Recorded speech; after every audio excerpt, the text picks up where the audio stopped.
एक दिन नंद बाबा टहल रहे थे। उसी समय यदुवंशियों के आचार्य श्री गर्गाचार्य जी महाराज का आगमन हो रहा था। और जब गर्गाचार्य जी महाराज आ रहे थे ना, तो उसी समय नंद बाबा मिल गए। और नंद बाबा कहते, महाराज प्रणाम, आज आपके दर्शन हुए, आज हमारा जीवन धन्य हो गया। अरे महाराज कृपा करिए, कहाँ जा रहे हैं? बोले कहीं नहीं, मेरा काम है, एक ही तो काम है, हवन पूजा पाठ नामकरण संस्कार आदि करना, यही तो मेरा काम है। बोले काम करो ना, मेरे घर में 2-2 छोरा भैया हैं, आज तक उनका नामकरण संस्कार नहीं हुआ है, तो कृपा करके उनका नामकरण कर दें। बोले नहीं नहीं नहीं, मैं बिल्कुल नहीं करूंगा। क्यों? क्योंकि मैं तो यदुवंशियों का आचार्य हूं, यदु नाम, मैं तो देवकी और वसुदेव का आचार्य हूं। लोग कंस महाराज समझ जाएंगे कि यही बालक है। और आप कोई काम साधारण तो करते नहीं हो ना, बड़े धूमधाम से करते हो, इसीलिए ना कंस महाराज को पता चल जाएगा, तो कंस महाराज अनेक प्रकार के यत्न करेंगे, कोई बच्चे को दंडित न कर दें। इसीलिए मैं कहूंगा कि आप मुझसे नामकरण संस्कार मत कराइए। बोले नहीं महाराज, मैं बिल्कुल साधारण से करूंगा, गौशाला में करूंगा। सो महाराज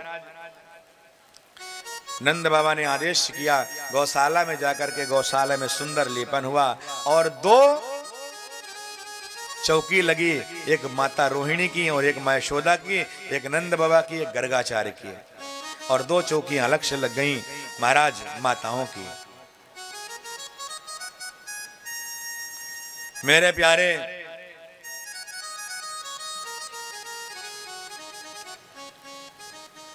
गर्गाचार्य जी महाराज पहुंचे, ठीक है, और घर में आए, पर माताओं का एक अलग ही होता है। क्या कि महाराज देखें बाबा असली है कि नकली, परीक्षा लेती है। और माँ यशोदा रोहिणी ने भी परीक्षा लिया कि बाबा असली है कि नकली। सो जो रोहिणी नंदन दाऊ भैया थे वो माँ यशोदा की गोद में दे दियो, और जो यशोदा नंदन कृष्ण थे वो रोहिणी की गोद में दे दिए। जो अगर असली होंगे तो परफेक्ट बात बताएंगे। और महाराज गौशाला में जैसे नंद बाबा जाके बैठे, गर्गाचार्य जी बैठे, माँ यशोदा गई, रोहिणी गई और कृष्ण बलराम आदि को लेकर के पहुंची। और गर्गाचार्य जी बैठ गए और बैठने के बाद जैसे कृष्ण की तरफ दृष्टि जाती है, सो बाबा की तटक समाधि लग गई। इसमें क्या है? मुंह खुला रह गया, आंख खुली रह गई। महाराज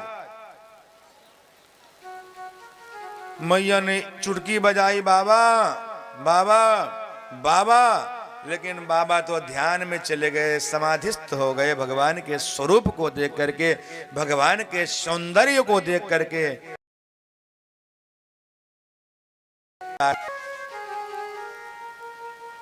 मैया ने कहा बाबा बाबा, मैया कहती है भगवान बाबा तो गया, मरना था तो यह आज हमारा ही घर मिला था। मैया ने बड़े जोर से पानी के बाबा ने छींटे मारे बाबा के ऊपर, जैसे ही बाबा के समाधि खुली, बोले बाबा क्या हो गया? बोले मैया कछु ना भयो है, वो बात यूं थी कि मैं नाम देख रहा था कि तुम्हारे बच्चों का नाम। बोले बाबा यदि ऐसे नाम देखोगे, मैं तो डर ही गई थी कि हे भगवान बाबा तो गया, मैं तो बहुत ही डर गई थी। बोले ना है मैया, तुम्हारे लल्ला को नाम ढूंढे थे। बोले सुनो, जो रोहिणी नंदन अपार बल की खान होंगे, अपार बल होगा, और वो अपार बल के कारण इनका नाम होगा, जो यशोदा की गोद में है रोहिणी नंदन, उन्हें नाम होगा अपार बल का, उनका नाम बलराम होगा। और जो रोहिणी के गोद में यशोदा नंदन है, इनके नाम तो मैया अनेक हैं, लेकिन फिर भी मैं एक नाम रखता हूं, वो नाम है कर्ष्यति सह कृष्ण, जो सभी को अपनी ओर आकर्षण कर ले उसे कृष्ण कहते हैं। अब मैया बोली मुझे तो मो तो ये कृष्ण और बलराम कहने आवे गो ना है, सो क्या करूं? सो मैया ने कन्हैया को बोले कनुआ और बलराम को बलुआ। अच्छा पंडित जी कितना अच्छा नाम रख के जाए, लेकिन माताओं को अगर लाड डाल नाम अलग निकल जाता है। सो मैया कनुआ बलुआ कहने लगी। महाराज गर्गाचार्य जी महाराज ने भोजन बनाने के लिए कहा, महाराज भोजन बनाइए। गर्गाचार्य सुंदर भोजन बनाने लगे और सुंदर भोजन बना करके जैसे तैयार किया और इच्छा जताई और जैसे भगवान को तुलसी दल डाल करके भगवान का ध्यान किया और कन्हैया जा करके उसी में खाने लगे।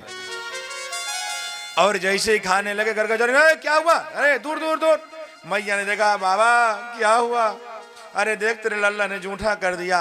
पुनः से गर्गाचार्य जी की थाली गई और गर्गाचार्य जी स्वयं दूसरा फिर भोजन बनाते हैं, फिर कन्हैया को भोग लगाते, फिर कन्हैया आ जाते हैं, तीसरी बार चौथी बार।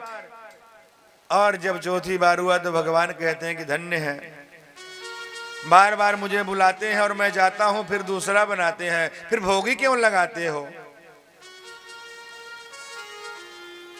भगवान को जब अंतर ध्यान लगाया कि प्रभु आप पाओ, लेकिन लोक कुल है, ये लोक कुल लोक मर्यादा में है, इसीलिए कहते हैं कि हम जूठन नहीं खा सकते ना। दोबारा बनाए और अच्छे से भोजन बनाए, तुलसी दल डाल करके नेत्र में भगवान का ध्यान किया और फिर भोजन प्रसाद पाए। और भोजन प्रसाद पा करके गर्गाचार्य जी महाराज गए। धीरे धीरे कन्हैया 1.5 वर्ष के हो गए और महाराज अब तो चलने भी लगे। कन्हैया घुटने घुटने से भी आगे चलने लगे। एक दिन नंद बाबा यमुना में डुबकी लगाने गए। डुबकी लगाने जैसे गए और डुबकी लगा करके आए तो नंद बाबा का नित्य प्रति नियम था कि शालिक राम की पूजा करते थे। और शालिक राम भगवान की पूजा के लिए तुलसी दल आदि तोड़ करके रख लिए और इसके बाद अंदर जाकर के कमरे में बैठ करके और भगवान का ध्यान करने लगे।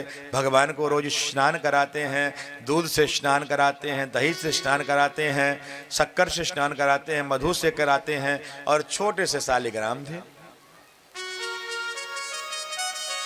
कन्हैया ने रोज देखा कि हे भगवान नहलाता है बब्बा, तो यह का मतलब है बड़ा स्वादिष्ट होंगे। सो बाबा जैसे स्नान कराने लगे सो कन्हैया घुटने से चल करके पार किए और पार करने के बाद बाबा ने कही दूर दूर दूर, जय जय की पूजा कर रहा हूं, दूर चल। कन्हैया रोने लगे, अश्रु बहाते मैया के पास गए। मैया देख बाबा ने मोते भगा दिया, बाबा ने मुंह डांटो। मैया ने कही कोई बात नहीं लल्ला। मैया को प्यार करने लगे। मैया प्यार करने लगी और लाला गुआक में लगा लिया और मैया अपना गृह कार्य में लग गई। और जैसे ही नंद बाबा ने पूजा करने स्नान कराया और स्नान करा करके तुलसी से शालिग्राम भगवान को ढक दिया और ढकने के बाद माला करने लगे, भजन करने लगे।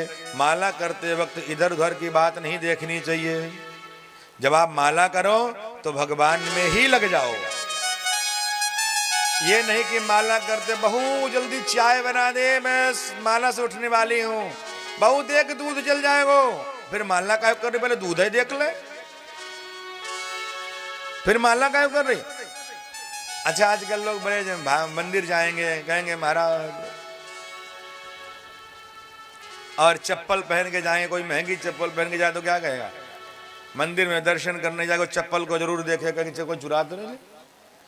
त्वमेव माता, माता भगवान को चप्पल की ओर देखे, अच्छा पिता त्वमेव, मतलब माता तुम, पिता चप्पल की ओर।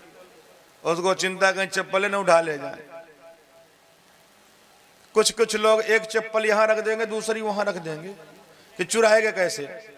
लेकिन चोर भी जो होते हैं बड़े बदमाश होते हैं, उनके बड़ी दिमाग। एक चप्पल उठा लेंगे बोले दूसरी छोड़ के ही जाएगा, दूसरी पहन के जाएगा नहीं। सो जब आप भजन करने बैठे तो एकाग्र मन से भगवान का चिंतन करें, उसमें भगवान में ही खो जाएं। और भगवान में जब आप खो जाएंगे तो भगवान अपने आप ही आपका मन अपने आप रमण कर देंगे, क्योंकि भगवान आपके हृदय में रमण करने लगते हैं, आपके दिल में रमण करने लगते हैं। इसीलिए आप भगवान को हृदय में रमण कराने का प्रयास करिए।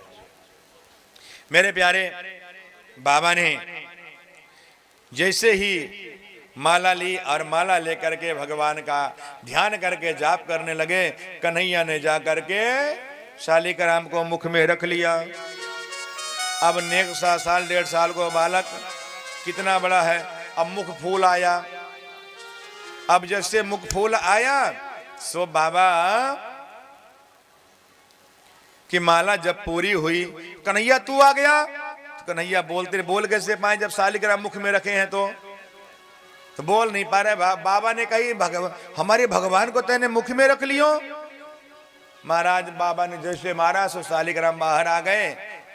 अच्छा, बच्चा कोई भी गलती कर दे तो बाप जो है बच्चे को नहीं डांटता, क्योंकि बच्चे से भी बहुत प्रेम करता है, तो माँ को डांटता है। यशोदा के पास जाके कहते हैं, यशोदा तुम्हारे लल्ला ने, तुम्हारे लाड प्यार ने बालक को बिगाड़ दिया, और देखो आज तो यानी भगवान को ही मुख में रख धर लियो। मेरे प्यारे, मैया कहते कोई बात नहीं, नेक सो कन्हैया है, गलती है गई तो क्या हुआ। नंद बाबा पुनः से स्नान कराए, भगवान से माफी मांगने लगे। इसी प्रकार से कन्हैया बाल लीलाएं कर रहे हैं। क्या बोलना पड़ेगा? जोर से और जोर से। धीरे धीरे कन्हैया 2.5 वर्ष के होने वाले हैं। आज जो है माखन चोरी लीला करेंगे।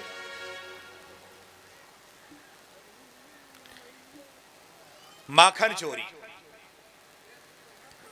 प्यार से बोलो ना, राधे। जोर से और जोर से और जोर से। मेरे प्यारे, आज भगवान माखन चोरी लीला करने जा रहे हैं। 2.5 वर्ष को कन्हैया, और जब नेक 2.5 वर्ष का कन्हैया है तो छोरा कितने, उनके सखा कितने बड़े बड़े होंगे। लेकिन भगवान इतने चंचल है, गोपियां भी चाहती हैं कि भगवान कृष्ण मुझे आकर के आलिंगन करें, और भगवान भी बिना गोपियों के दर्शन किए रुकते नहीं हैं। और गोपियां भी चाहती हैं कि उल्हाना लेके जाऊं, किसी प्रकार से जाऊं, लेकिन मोह तो दर्शन हो जाए कोई बात नहीं, हमारी यजमान को नहीं रहने दो।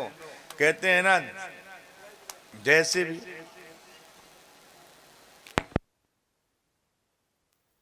भाई, फिर लाइट आ गई, फिर बन जाएगी तो फिर तुम क्या बोलना पड़ेगा?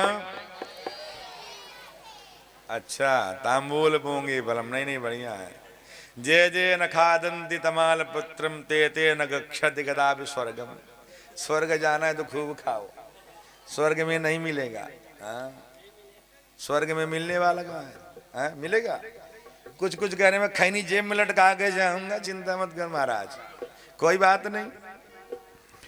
तो क्या बोलना पड़ेगा? जोर से और जोर से। वृंदावन बिहारी हैं वो, उनकी लीलाएं तो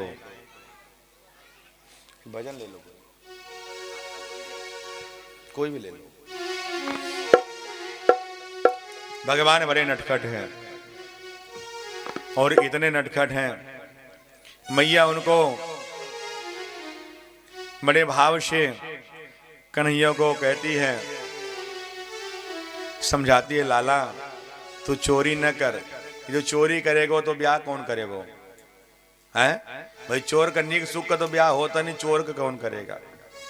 तो कन्हैया भी मैया से कहते हैं, मैया छोटा सा वाला क्या कहेगा?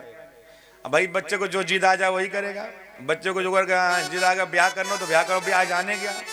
और कन्हैया भी अपने मैया से कहते हैं, मैया तू मेरा एक काम करा दे, राधिका गोरी से हो ब्रज की छोरी से मैया करा दे मेरो ब्याह।